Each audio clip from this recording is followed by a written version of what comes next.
You're listening to Sudbury News Talk. I want to show you something. Stand by. On the morning shift. Anything Could happen. Sudbury News Talk on the morning shift.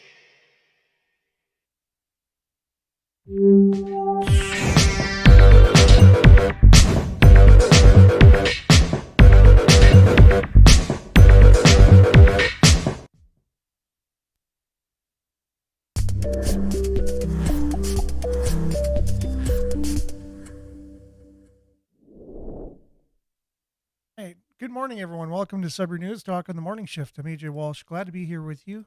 Thankful that you're with us. It is a new week. It is February the 5th, 2024. Weekend that was beautiful sunny skies.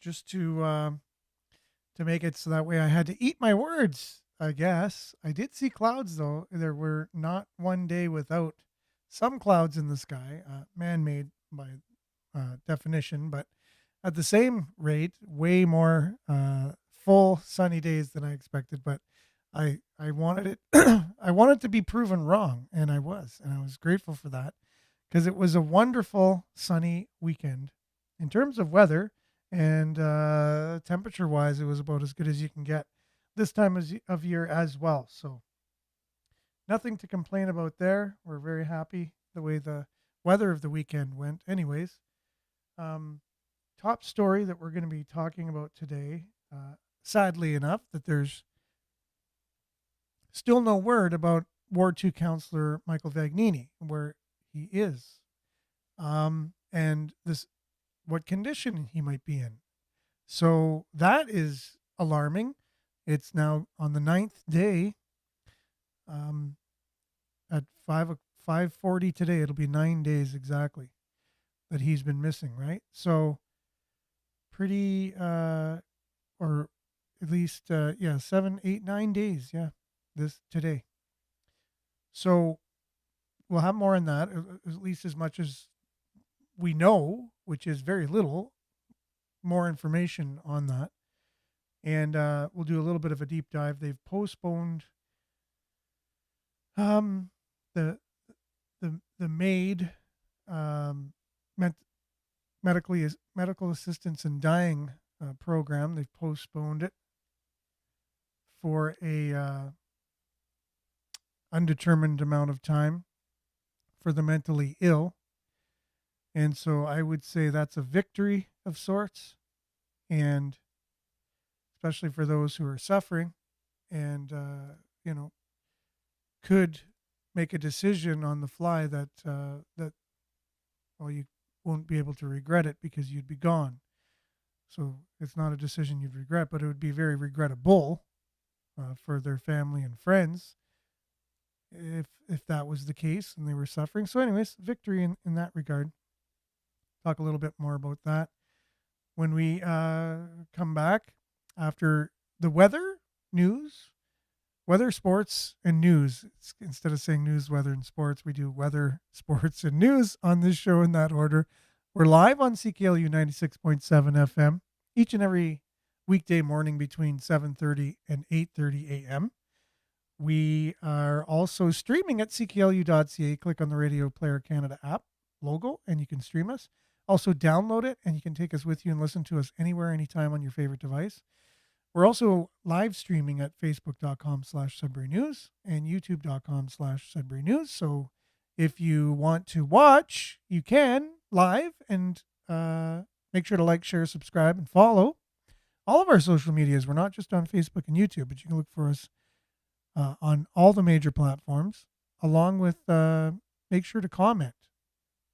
We're live on YouTube and Facebook, so you can comment on both of those platforms, and we'll do our best to get them read for those on the radio and listening online, but also to get them up on the screen for those who are watching. And you don't have to be watching live. You could watch afterwards, as the show is on Facebook and YouTube, also on Twitter, and at Sudbury.news. So those 4 locations.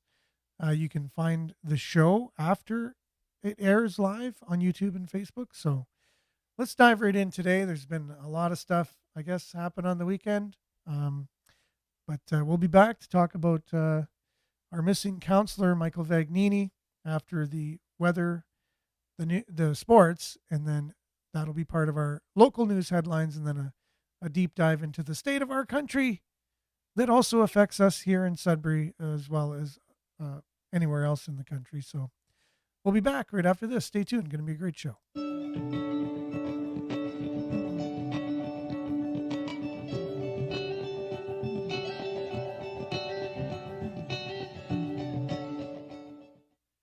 And as usual, Sudbury Weather is brought to you by sudburyweather.ca. Yeah. And currently it's -4, feels like -8 out there. It's very mild compared to other years. But still a bit nippy as we got out this morning. There's some frost on the car.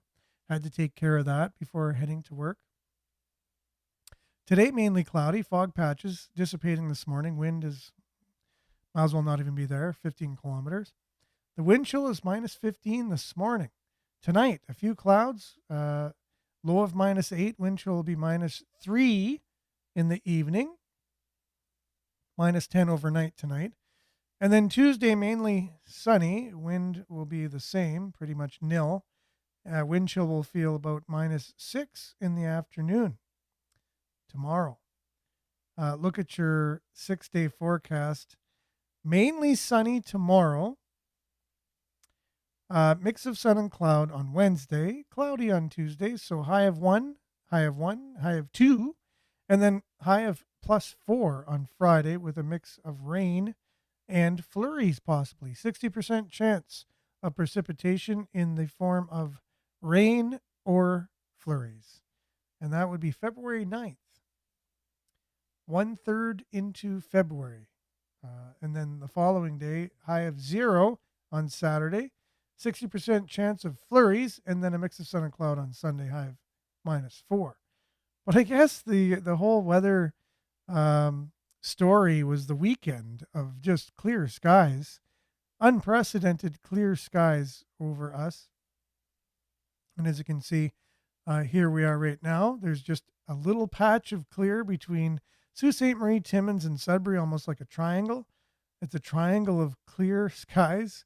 Other than that, there's clouds everywhere in Ontario, pretty much. But maybe that's just someone heard me and wanted to prove me wrong that we couldn't have a whole day, let alone 3 days of clear skies, right? So Friday it started getting clear, and then we had the super cloud moving in just to make a beautiful sunset for one, as the sun reflected off the very large cloud that moved over us. And then pretty much clear skies for Saturday and Sunday, although there was a few jets going right over my place, making about five long jet trails kind of thing from one end of the sky to the other. So again, that wasn't a full day of nothing. And then yesterday I saw the odd clouds in the sky, whether man-made or natural. And so not totally clear, but way more clear than I'll ever see in a long time. So I hope we enjoyed this weekend. Clear skies. It was pretty cool. That is your Sudbury weather, brought to you by sudburyweather.ca. We'll be back with sports, what happened on the weekend with the Wolves and the Five. And we'll dive right into our local headlines and couple national stories when we come back right after this.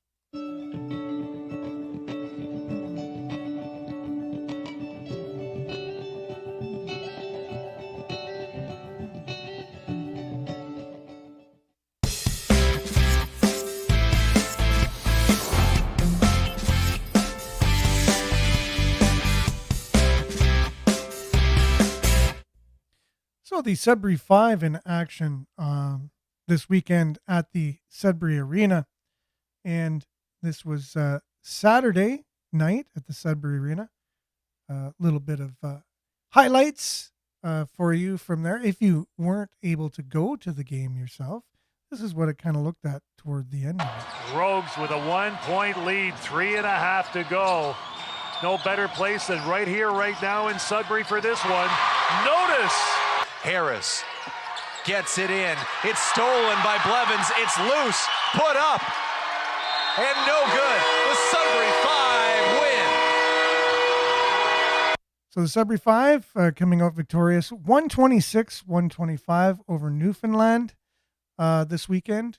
And then the Sudbury Wolves in action the following day on the Sunday at the Sudbury Arena. And a couple local boys on the team getting her done for Sudbury. And that was Giroux and Ferland getting her done. So this is where they collaborated on one of the goals here. Little bouncing puck. Clears it aside. Ferrand. And Zach Giroux with it as well. Rebound. Scores!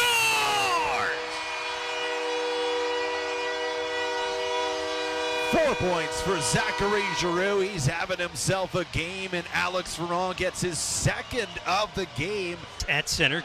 So they went on to have a goal that should have been disallowed, but it was counted, and we went on to have a 6-3 victory against Mississauga, claiming first place in the Central Division. And that's your Sudbury Sports, brought to you by SudburySports.ca. Well, actually, the Sudbury Wolves will be in action again this Wednesday night against the Sioux Greyhounds. So make sure to get your tickets for that. And then the Niagara Ice Dogs will be back in town and for a rematch of when we actually barely beat them in Niagara the other night. And then they went on to beat North Bay, which then gives us the 1-point lead over North Bay in the Central Division. So they'll be back in town. They've been playing very good as of late this Friday. So Wednesday, Friday, Sudbury Wolves at the Sudbury Community Arena. Get your tickets for that. You know where to find them. We'll be back right after this.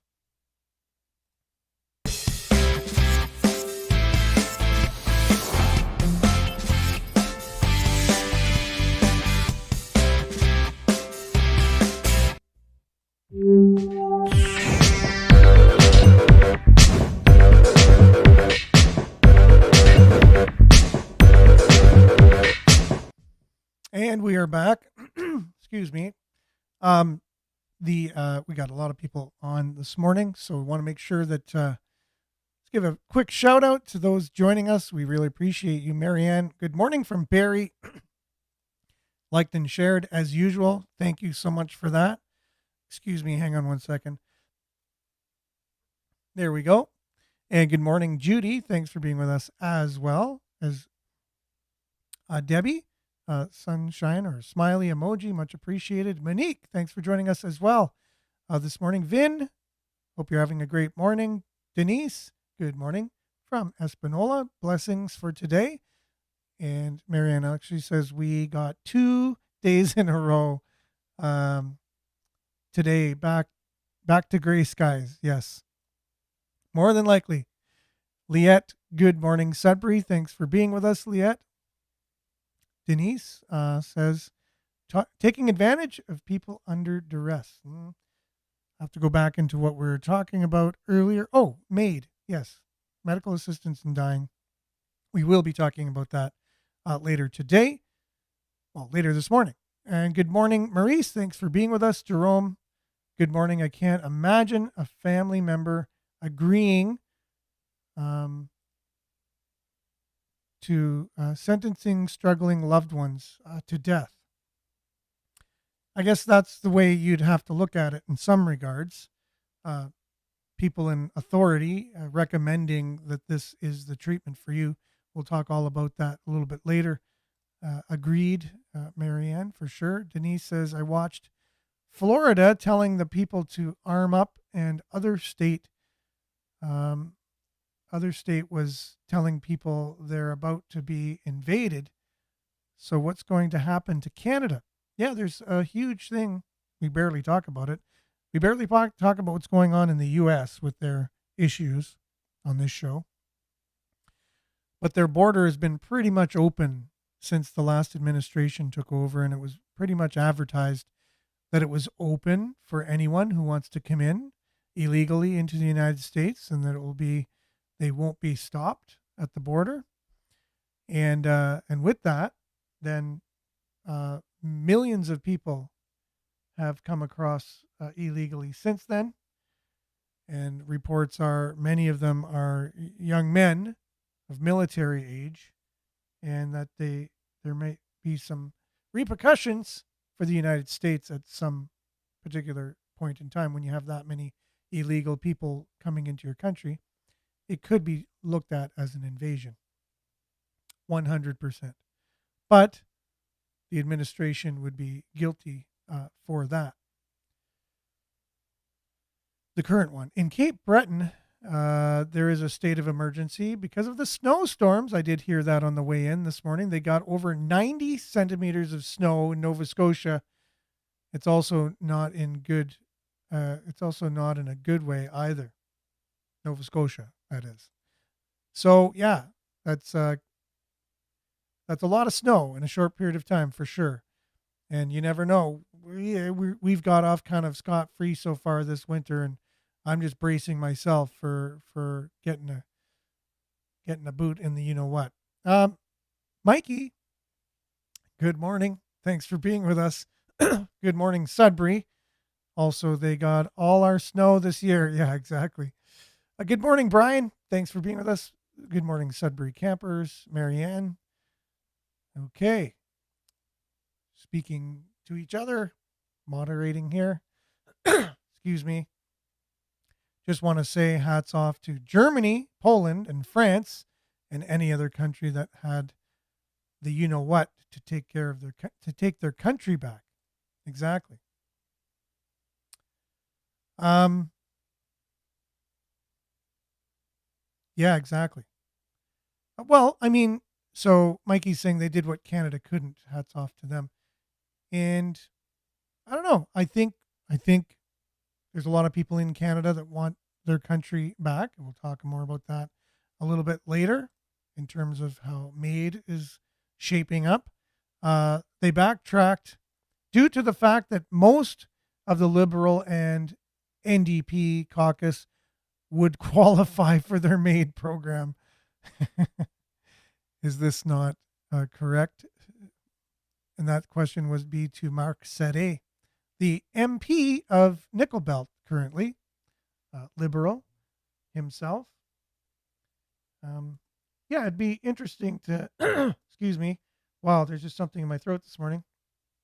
To have Mark Sette on the show. So if you're listening, it'd be really great to have you come on, catch up on old times and have a discussion about politics, where you stand on some of these issues.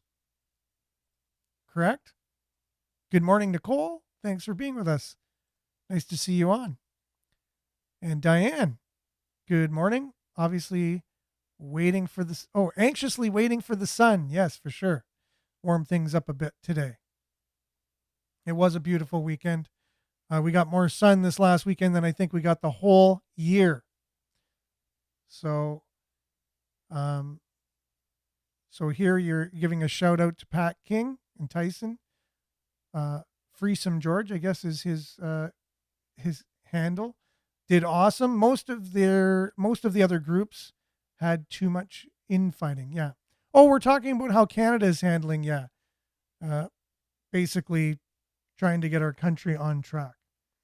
And there's many movements going on as I'm trying to get my computer back on as it went on the fritz again. So we're going in real time, trying to get everything back and up and running.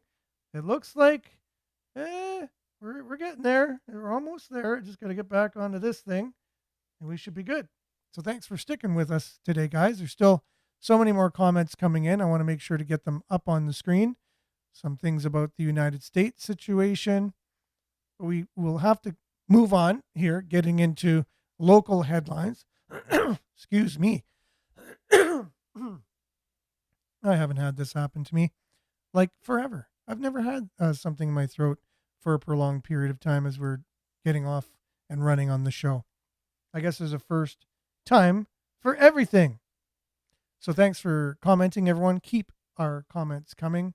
Those of you that are making yourself part of the show, basically, and that's what this is. It's a conversation on your station, CKLU 96.7 FM. And with that, a shout out for all y'all. If you see the value in community radio, the only way that it's been able to keep on the air is from support from people like yourself. So if that's something that you feel is important, head on over there. They got some really great merch at cklu.ca, and it's the only way to keep the lights on, the airwaves open, and it's a great way to also volunteer. If you have an idea for a show, you just email gm@cklu.ca. That goes to Rob, who's the GM of the station. Let him know you got an idea for the show, for a show, and pitch it to him, and more than likely it'll have something to it, and you'll be able to work something out. And you can use it as a radio show, a podcast. You can throw a mic in front of yourself, have your own live stream. So there's all kinds of options there. It's run basically by volunteers and support financially by wonderful people like yourselves. And if you also want to support this show, all you do is you send an e-transfer to sudburynews@gmail.com. So with that, let's dive right into local headlines here, coming to you from our news aggregator, Sudbury.news. So if you are having a hard time finding news these days, which a lot of people are, we've made our website so that it can aggregate all the local news right on our home screen. So from CTV, Northern Ontario, CBC, Sudbury, Sudbury Star, Sudbury.com, it all comes to one location. And when you click on it, it goes to their website. It's not like this is us trying to do something nefarious to these journalistic, these organizations in any way, shape, or form. It's actually there to support them. To put them in one convenient location. You click on it, goes to their website, which they get the eyeballs, they get the revenue for. We don't even have Google ads on our website, for crying out loud. We need to, but I think we'd make 10 cents a day or something off of it. Might pay for something, something for the show. NDP leader says lives will be lost without the consumption site here in Greater Sudbury. I would have to start with that. It's right at the top. A press conference on February the 1st, the provincial NDP leader, Merritt Stiles, told media the province needs to fund the spot and they should be doing it now, right? I'm going through the document that they released from their summit, their opioid crisis summit that they had last month or longer ago, about the situation with opioids here in the city. They released their report. Coming in this morning, listening to CBC, they were talking about systemic problems with how people are perceived in our institutions, and that there is prejudice against people that are addicted to various opioids. And we have to get rid of that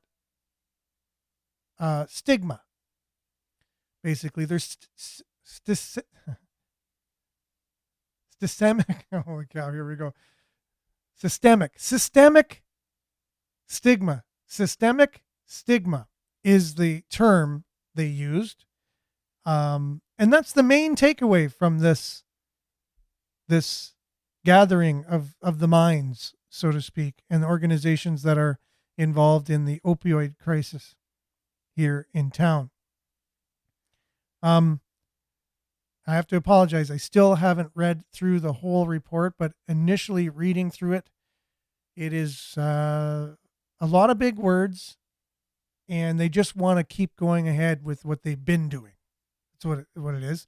However, they want to go more all in with what they've been doing, and instead of helping the person recover from their addiction, they want to reduce the harm and give them safe drugs and reduce the stigma of services that they could have access to.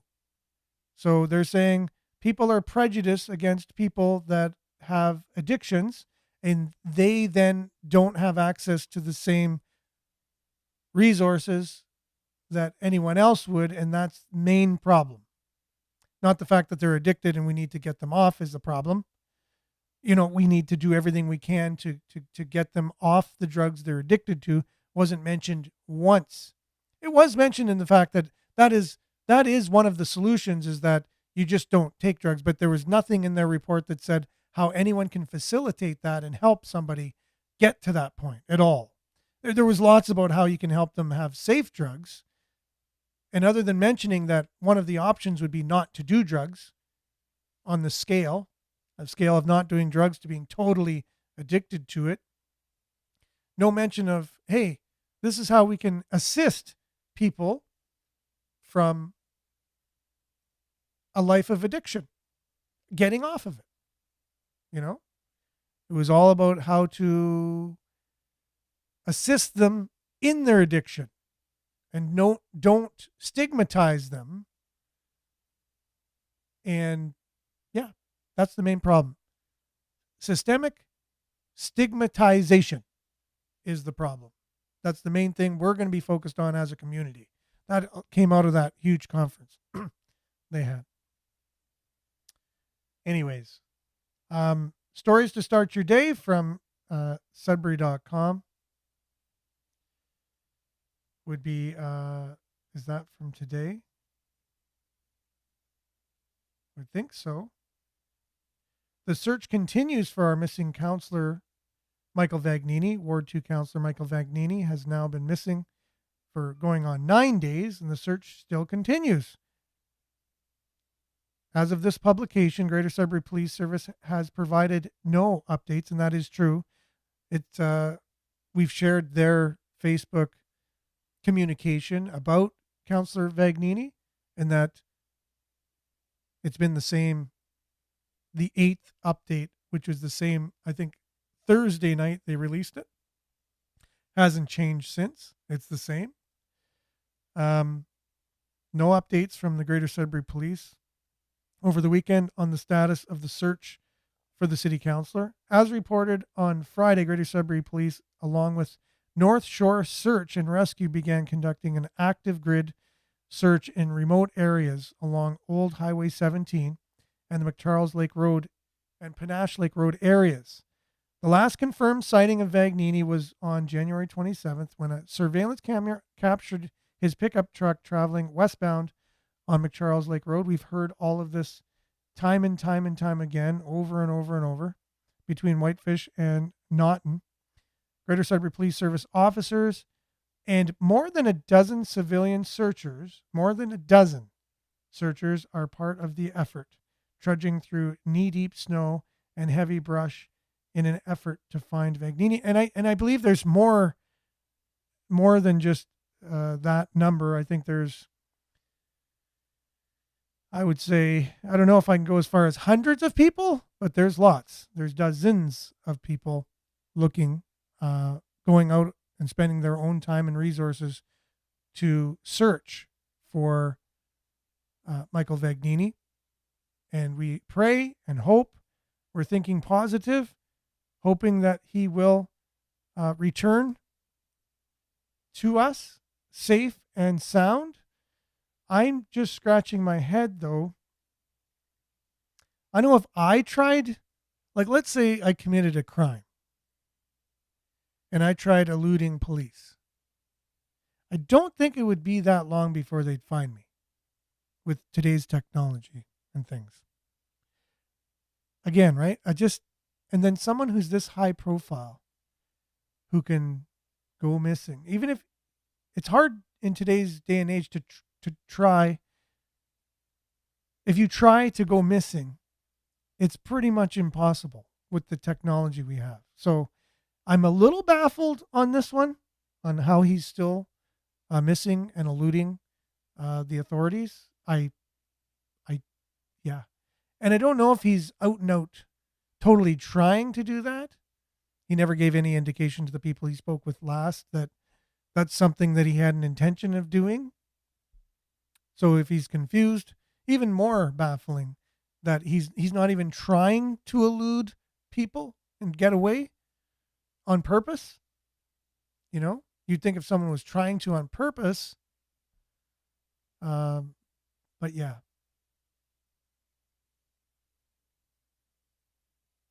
They're trudging through snow. Does that mean they found his truck? Yeah, I don't know. They haven't said anything. They say he didn't have his wallet, but was in the hospital. Something is not adding up. Yeah, because if you leave the hospital, they probably give you your wallet when you leave, right? They probably say, okay, here's your wallet.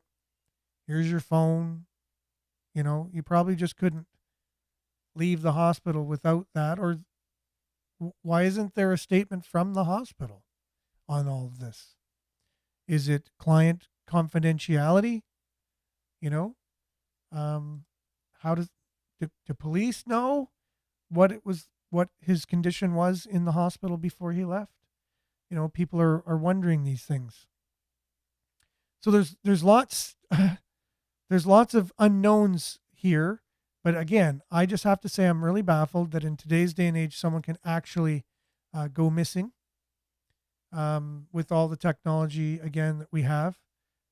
You can really find people a lot easier in today's day and age. Why is the mayor not giving updates?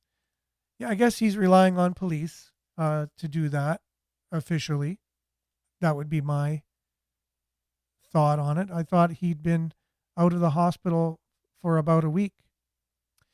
No, actually, he just got out when he went across the street to the end of the rally. It was just wrapping up, the Freedom Rally. It's a weekly get-together on Paris Street, basically across from the hospital.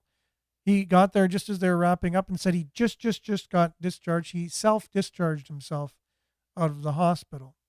He'd said that they had broke his phone and broke his laptop by accident and that they were no longer useful.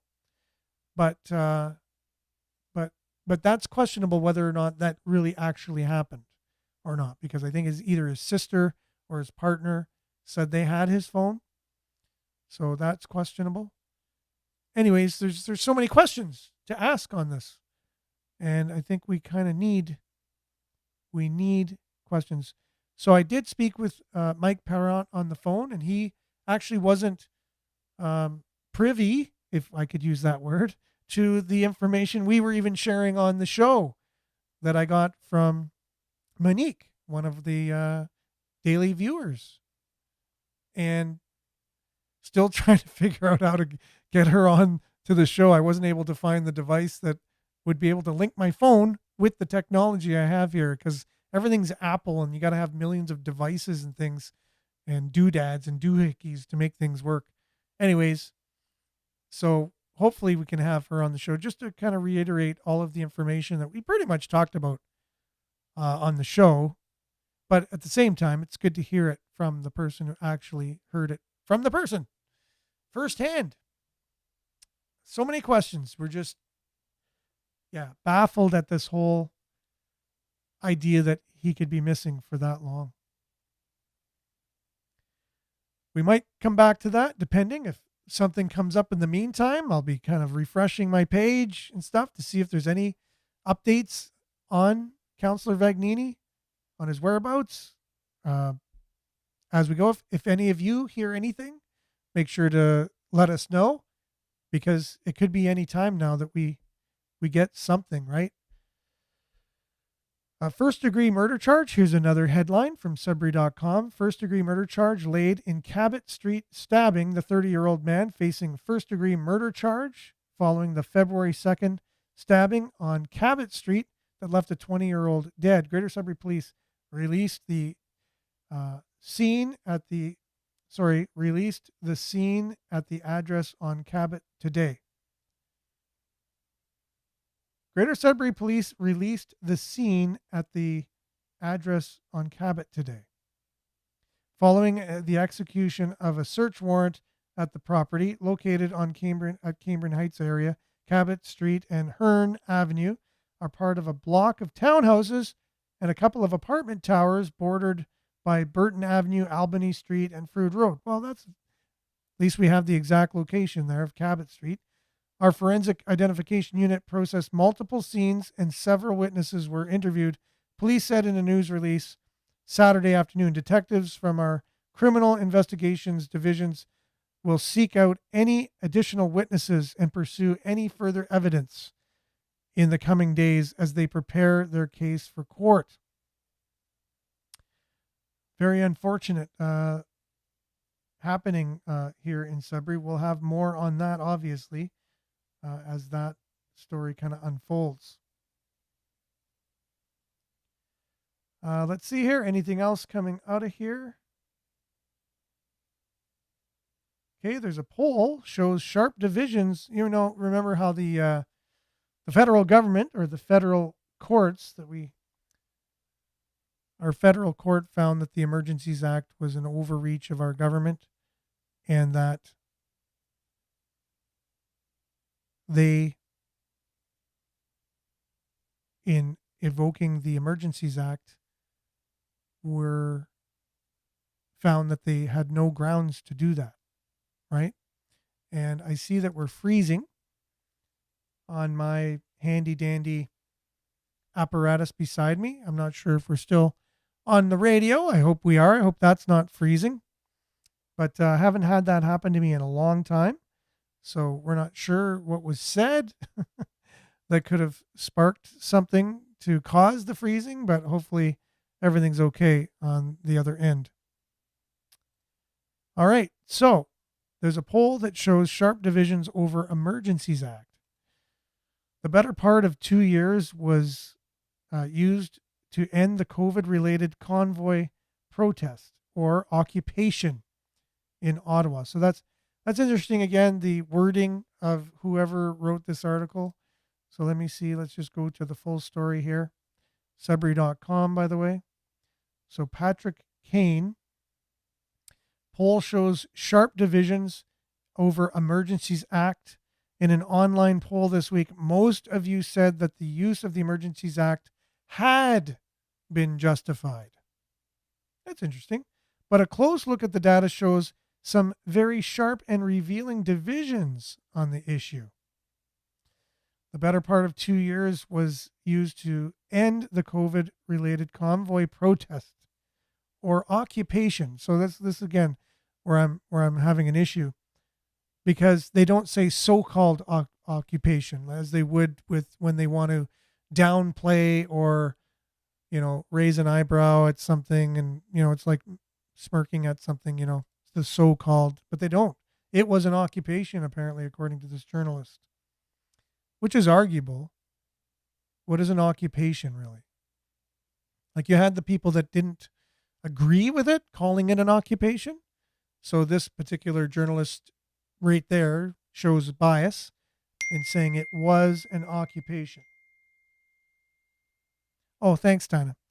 Thanks for letting me know the radio is on. Yes, I think we just had a little bit of freezing here on the on Facebook. From what I can see, anyways, we lost about 10 people at the same time. So that's a good way to lose people, is when it freezes. I wonder if Facebook knows that. Possibly, right? Okay, so the better part of 2 years after it was used, to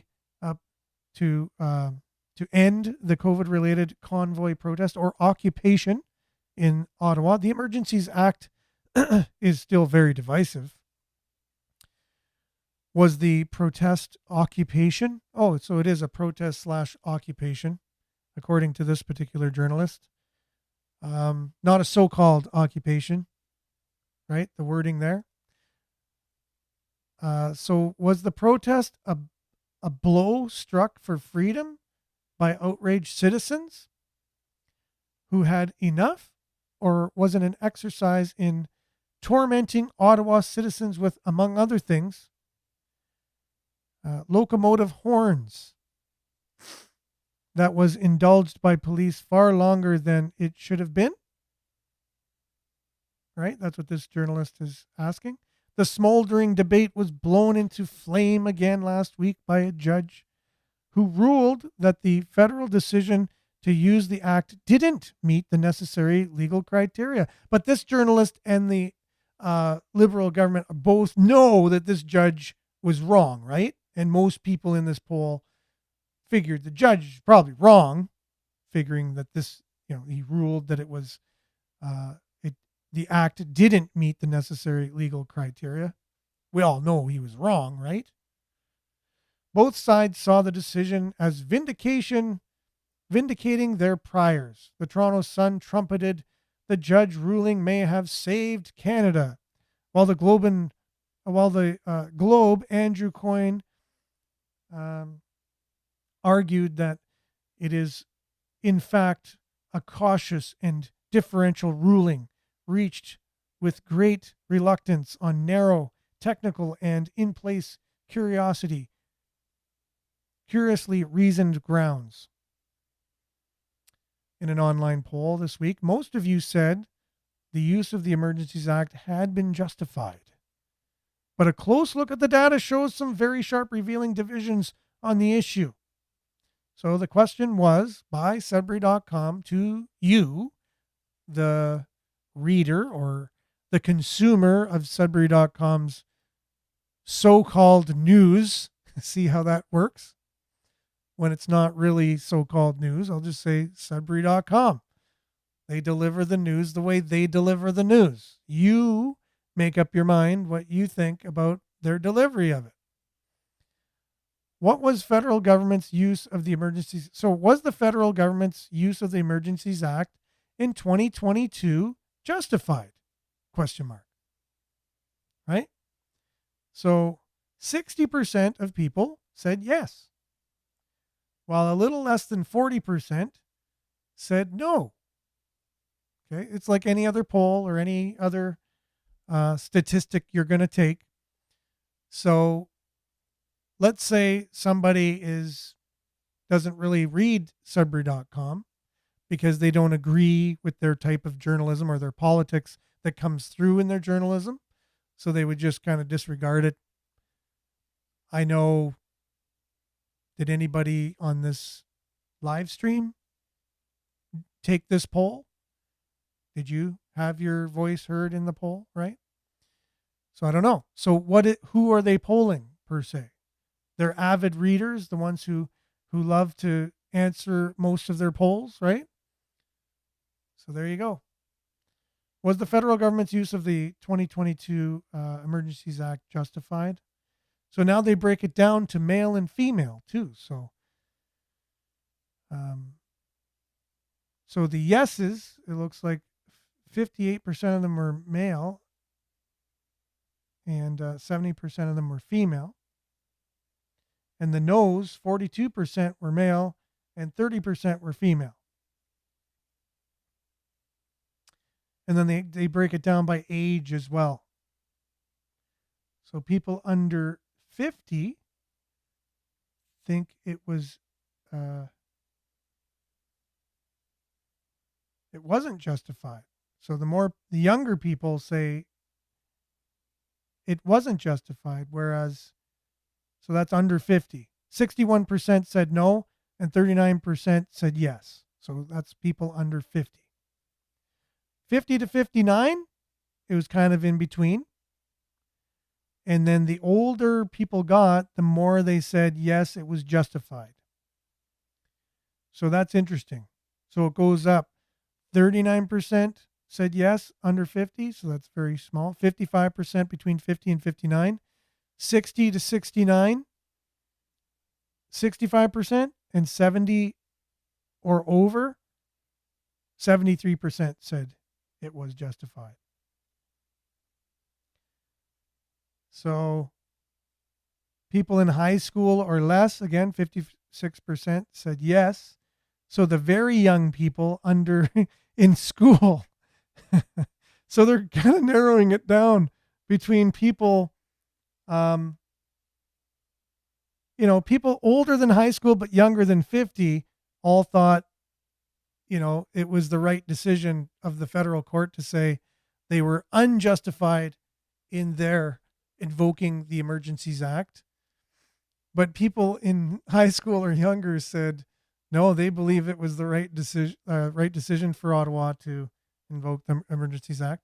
So I would encourage you all to get on and look at some of these statistics. It's interesting. Anyways, does it tell us anything? So let's see if this reporter goes on to break it down a bit. So again, region too, right? So they have North Bay, very strong, saying that they felt it should be justified, which is interesting because North Bay is conservative, like it's mostly conservative. So they're saying it was justified, the use of the act. Greater Sudbury, not as much. Only 61% in Greater Sudbury thought it was, and then even less in Sault Ste. Marie by 1%. So, but the majority of people in all those areas thought it was, if you take in all ages and all demographics. So that's very interesting.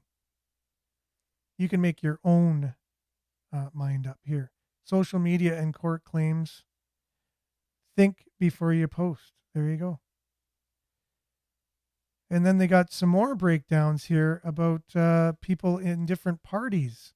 How do they know all this information? Who they belong to and stuff?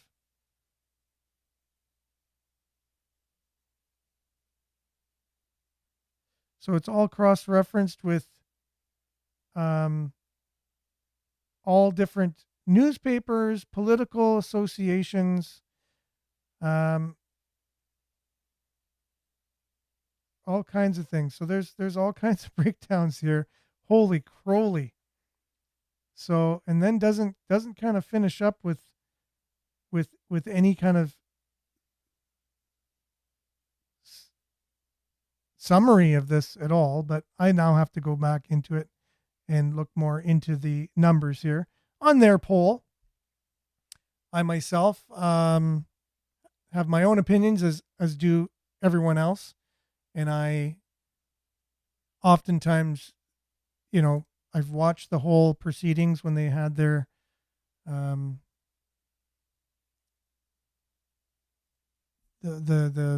they basically went over, they had their own version of a court case, an inquiry kind of thing. And it was basically like, it was Mickey Mouse. It wasn't real. And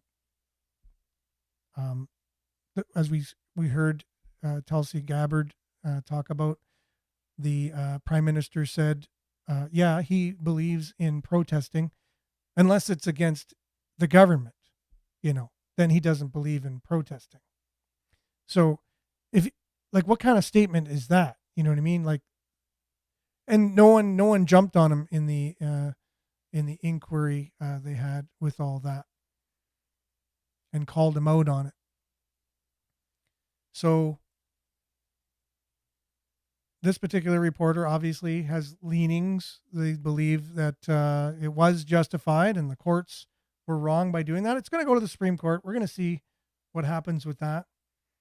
And now jumping over to another story here, which I think I had ready to go, was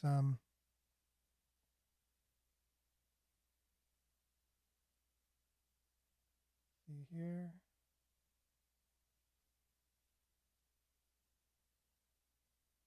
And so Canada basically just said that MAID is going to be put on hold for a little bit. And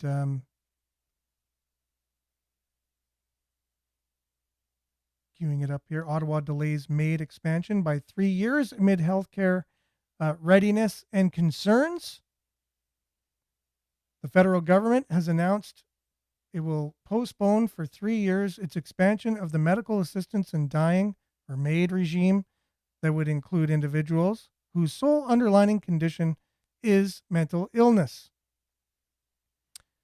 So again, right? So medical assistance in dying, it's a government initiative to give relief to people that are in excruciating pain, is what it first came out as, a way to have mercy on somebody who has a condition where they're going to die already, and you're showing mercy to them by saying, okay, we don't want to see you go through so much pain anymore, so we'll just assist you and help your death quicker so that way you don't suffer as much. But as with everything that gets approved and starts like that, that's controversial, then it's like, well, if we're doing it for these people, why can't we do it for those people? And if we do it for those people, why can't we do it for these people? And then eventually it just gets, until someone's going, wait. That's just way too many people. And that's just way not right. Right? So Health Minister Mark Holland introduced legislation on February 1st that would postpone the change until March 17th, 2027. Right? So this is to offer this procedure, as they call it, of dying at the hands of a doctor to the mentally ill. So somebody who has depression, who has bipolar, who has any kind of mental condition. And instead of getting help, they say, you can offer this. So the help would take way too long. So it's just not going to be feasible. So instead, we're going to have to offer you death. It'll come much quicker and it will resolve all your problems and whatever. So there's been a big enough pushback on this. We'll have more on it tomorrow, as I can tell our time's coming to an end. So we'll have more on this tomorrow. Hopefully, if I can, read the rest of that document that we have, the report on the opioid crisis in Sudbury and how we're going to be handling things. Have more on that tomorrow, more on this, and more on many, many other things, as there's so many things that we could talk about on the show, not only going on locally, which we hope and pray for the safe return of our Ward 2 Councillor Michael Vagnini. Today, hopefully we can hear something positive. I will talk more about on that tomorrow, and many, many other local things. How 1.5 million was taken from Sudbury, and there was some fraud that happened. So there's more on that tomorrow. There's all kinds of stuff going on. More on the report. So have a safe and happy Monday, everyone. It's the beginning to a week, and we'll be back, hopefully, God willing, same time, same place tomorrow. Thanks for being with us, all the people who are here the first time. We really appreciate you. Stick around tomorrow, or don't stick around, but come back tomorrow. And we look forward to having you on the show from now on.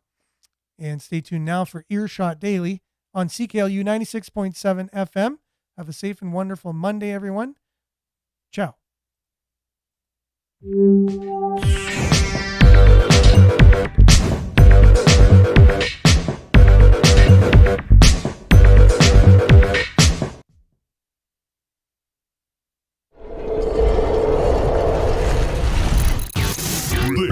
This is Sudbury News Talk on the morning shift.